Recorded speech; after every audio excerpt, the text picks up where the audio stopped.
High বন্ধুরা, কেমন আছো? আশা করি সবাই ভালো আছো। রূপাঞ্জনা ব্লগে এই দেখো, আমি তোমাদের সঙ্গে আজকে একটা নতুন ছবি শেয়ার করব। তার জন্য একটা পেন্সিল, রাবার, কিছু তুলি রং, জলের বাটির রং, ক্যামেল রং নিয়ে নিয়েছি, একটা স্কেচ বোর্ডও নিয়ে নিয়েছি।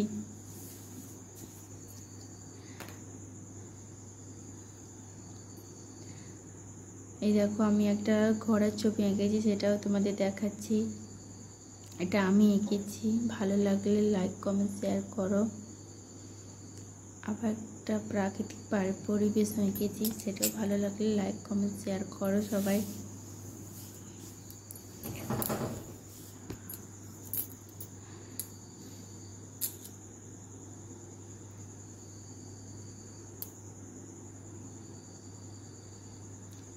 আজকে আবার একটা নতুন ছবি আঁকবো, সেটা তোমাদের দেখাবো কি করে আঁকলাম আমি সেই ছবিটা। এই পেজটাতে আমি আঁকবো।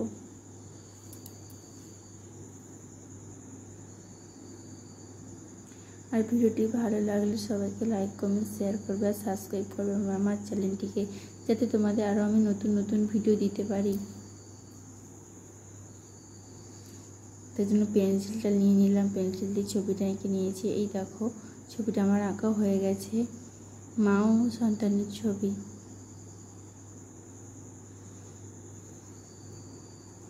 তারপর লাল রঙটা নিয়ে নিয়েছি, তুলির মধ্যে বড় তুলি নিয়েছি, বড় তুলিতে স্কেচ করে নিয়েছি।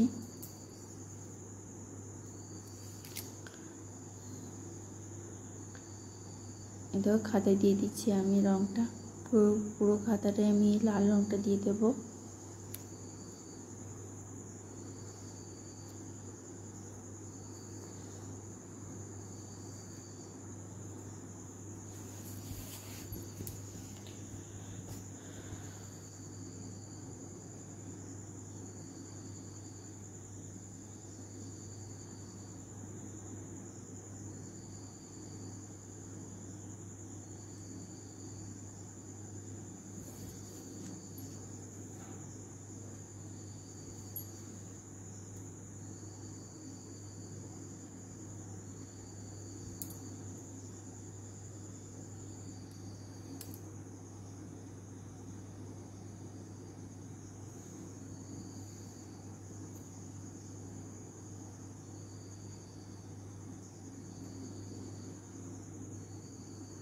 পুরো খাতাটাতে আমি লাল রঙটা দিয়ে দিলাম।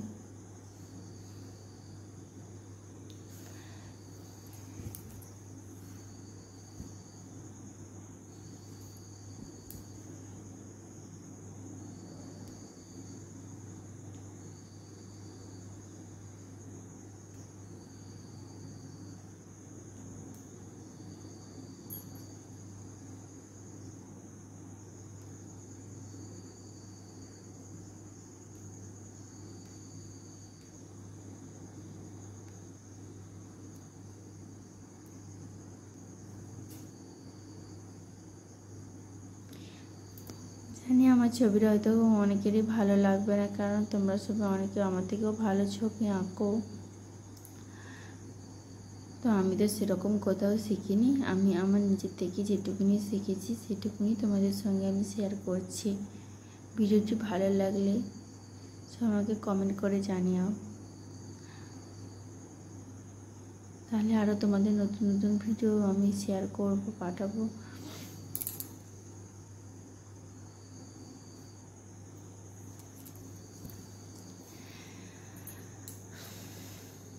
আরও আমার ভিডিও বানাতে ইচ্ছে করবে তোমাদের জন্য, যদি আমার ভিডিওতে সবাই কমেন্ট করে জানাও।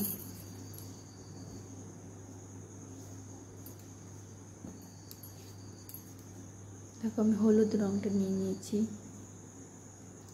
দিয়ে দিচ্ছি। আবার জন্য সরু তুলি নিয়েছি, প্রথমে মোটা তুলি নিয়েছিলাম, আবার সরু তুলি নিয়েছি। এই ছবিটা আঁকতে আমি 3টে তুলি ব্যবহার করেছি।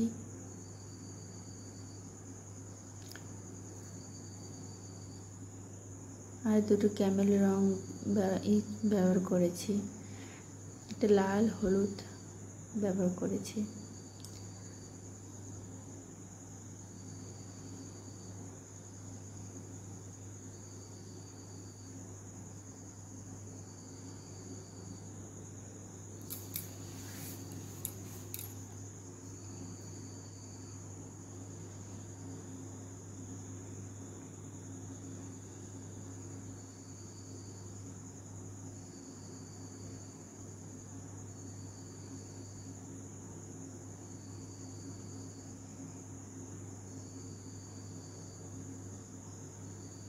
এই দেখো একটা স্কেচ পেন নিয়ে নিচ্ছি, কালো পেন দিয়ে সেটা দিয়ে বর্ডার করে দিচ্ছি, স্কেচ করে নিচ্ছি। ছবিটা আমার আঁকা কমপ্লিট হয়ে গেছে।